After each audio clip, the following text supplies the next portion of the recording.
Okay, so in this video, what I'm going to be doing is talking about the game Nier Automata.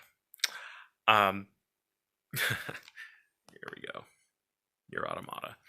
So, the reason why I'm doing this video, despite the fact that many people are aware of this game, is because some people are not. Or the people who are aware of it have a misconception of what it's about, and the people who are fans may, like me, be craving a bit more analysis. Because, yes, there are articles about it saying, is it a good game or not? Okay. Analyzing the graphics and the music and blah, blah, blah, blah, blah. And, they're just objectively saying, or trying to be objective and saying, is it good or isn't it good? Okay. So there's lots of reviews out there saying good or not good, and some critics' opinion why. SkillUp had the best video I've been able to find about it, where he actually breaks down his reasons for why. I like how he said it. The best game you'll never play. Okay, that was a really good video because he talked about a great many things about the game, which are, why. It deserves more than the attention it's getting. He wasn't saying it was the greatest game ever. He wasn't saying it was the game of the year. He was just saying it's underrated. And, I highly suggest anybody watch that video because it's a masterpiece of filmmaking unto itself, far better than anything I'm going to post. But I do feel the need to analyze this further. Not to review it. Lots of people have reviewed it. Not to explain how to play it. But to talk about two things. One, what it's about, really about. And two, why it is my favorite game of all time.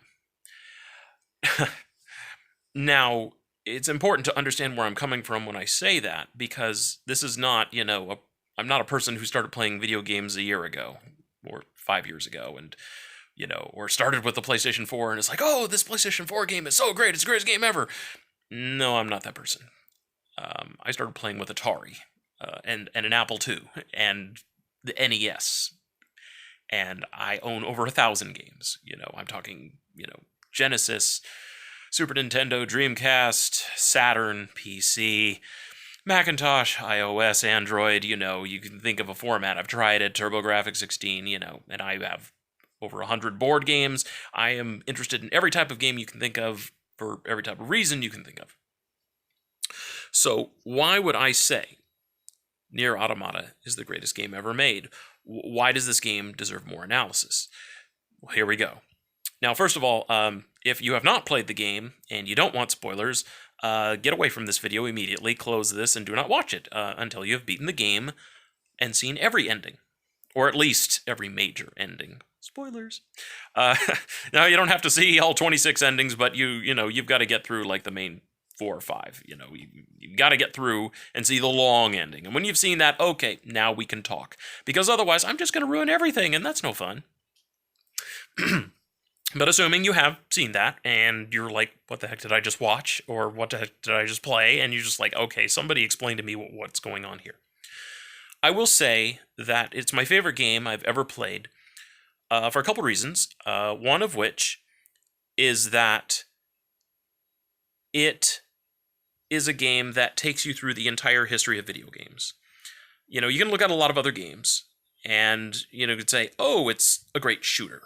Or you could say, it's a great RPG. Or you could say, oh, it's a great action game. So don't get me wrong, your Metal Gear Solid, or your Mass Effect, or Zelda, or Mario, you say, oh, it's a great platformer, it's a great RPG, it's a great shooter, Ikaruga, any of these games, Journey, adventure games, Life is Strange, all these are good games. Good games, yes, very good games.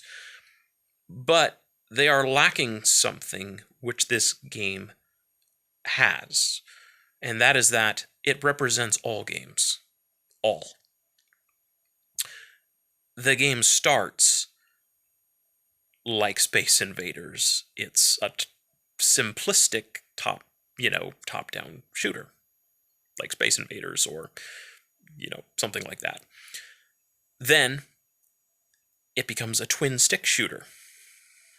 Where, you can move not just side to side, but and up and down, but now you can shoot in multiple directions. So you get another plane of movement. then it becomes a platformer. Now you can move side to side, like Contra. Okay, so different genre of game. It becomes a 3D action game, isometric from the top down. So now it's like one of those old action games like I'm trying to think of one.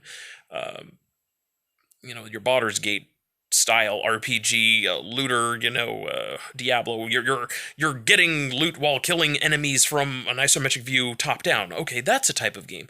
Then it's a true 3D shooter, and you're behind the protagonist fighting, and now it's a 3D action game. Wow, all that in like the first 45 minutes. The game has shown you that it doesn't have a genre. It doesn't need one. It doesn't want one. It's every kind of game. It's a puzzle game. It's a simplistic shooter. It's a bullet hell shooter. It's a, hack and slash. It's an RPG. It's a platformer. It's a run and gun. It's all of these things. And there was an entire video that was made explaining how the game explains itself. The tutorial won't let you pass it without understanding fundamentally how to play the game. It's probably the most brilliant game tutorial of all time. That the first demo, basically, level is, walks you through every type of gameplay you'll encounter, basically, and what you need to know what you need to master in order to progress through the game. And from that point, the game opens wide open. And the first playthrough, you have this tremendous action game, and it's very much in the style of a action movie. You play through it and you feel like you're playing, Rambo or The Fifth Element or, Die Hard or some, or any Arnold Schwarzenegger movie. You feel like you're the protagonist, in a sci-fi action film, only you're a really cool android girl. It's like, okay, action girl, hack and slash game. That's what this game is. And then you beat that, and then it's like the game tells you, no, this is not the game. Keep going. Okay, then you go your second playthrough, and now it's a game like that, only you're not the protagonist. Now you're the sidekick, who has his own abilities, which are hacking centered, and now it's more of a puzzly shooter game and more of a strategic game, and now it's more of a game about discovery and understanding, and there's new cutscenes which tell you new things about the world and about who you're fighting and why are you fighting them and what's going on here. Okay, there's all that. Then the second half of the game happens, where you discover that everything you thought was wrong. You thought you knew what the game was about, and you thought you knew the kind of game it was, and then the creator of the game, Yoko Taro, pulls an Alfred Hitchcock and kills off the protagonist. Suddenly I'm thinking of the movie Psycho. It's like, you just killed off the main character. Now what? And that is what makes it interesting, because so many movies, games, books, whatever, they will build up this protagonist, and the story is all about the protagonist, and, the protagonist defeats the big bad, and then the story ends, okay? Here it's saying, okay, what if I remove the protagonist from the equation? Now, what's the story about? It's not a hero's journey. It's not about overcoming evil. It's not about defeating the bad guy. What is this about? And it asks that big question, and it makes you look for answers.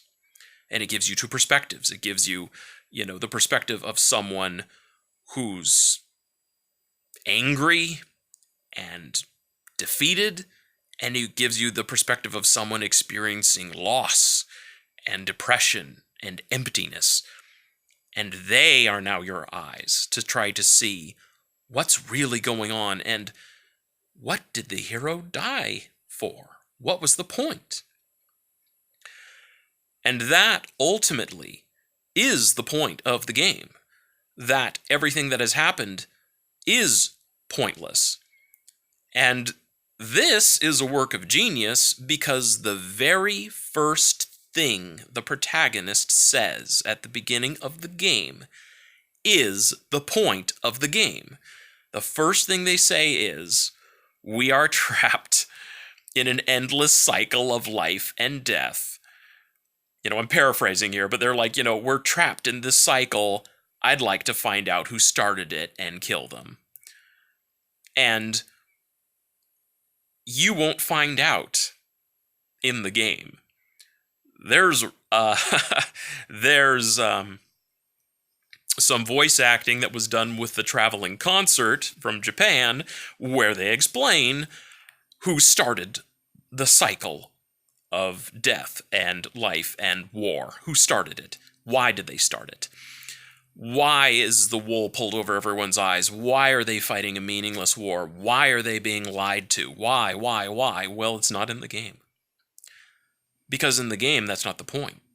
The why is not the point. I feel like I'm talking like the people in the Matrix movies. But seriously, the why is not the point. The point is escape from the labyrinth, which is now making me think of John Green's first book. Escape of the labyrinth of meaningless suffering. Yes, that's what the game is about. Only it does it better than any movies or books or games or anything I've ever encountered. It is the most important question I think a work of art can ask, and the ultimate message of the game, it sounds cheesy, but it's less cheesy than it sounds, is hope, a way to escape the cycle. And when I completed the game, I was staggered by the fact that I had not understood the third Matrix movie. I just couldn't wrap my head around it. I couldn't figure out what the Wachowskis were getting at.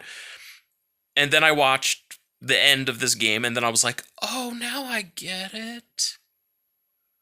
I understand now. I could maybe understand intellectually, but I could not emotionally integrate what they were getting at. I could not feel it. I could not wrap my being around the concept they were going for. I beat Nier Automata, saw the final ending, and then I was like, oh, now I get what they were getting at. And there's other works of art that try to do the same thing. They try to say, we're trapped. We're locked in this endless cycle that repeats. How do we get out of this? And the funny thing is, it's several movies and games and books and things suddenly made sense to me. Metal Gear Solid made more sense to me. The Matrix movies made more sense to me. I can't remember off the top of my head, but there were other things that, they made more sense to me after I beat this game, because it is the most in-depth and fully realized explanation of that type of thinking. It's very emotionally moving, and it makes you understand.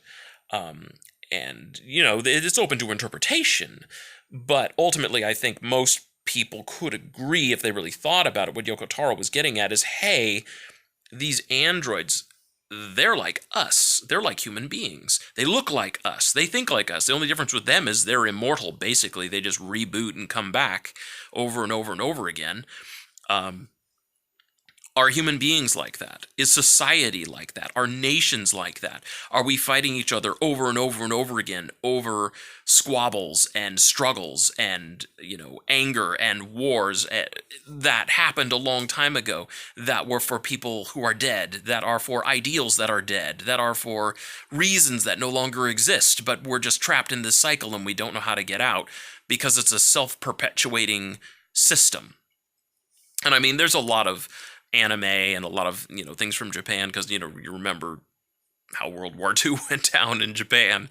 It left them with a deep scar, psychic scar of the effects of war. And so many series like Macross and Gundam, I mean, it's not about destroy the enemy, it's about, hey, how do we finally attain peace? How do we finally make this stop? How do we end this cycle? How do we end this? How do we get out of this labyrinth? Because, they know that fighting wars does not make you win. Everybody who fights in a war loses. So that's the message, I think, that the game is getting at. Now, that's just an analysis of the overall message. I'm going to have to split this up and do several other videos to talk about the various other aspects. So this is just part one of my analysis of Nier Automata.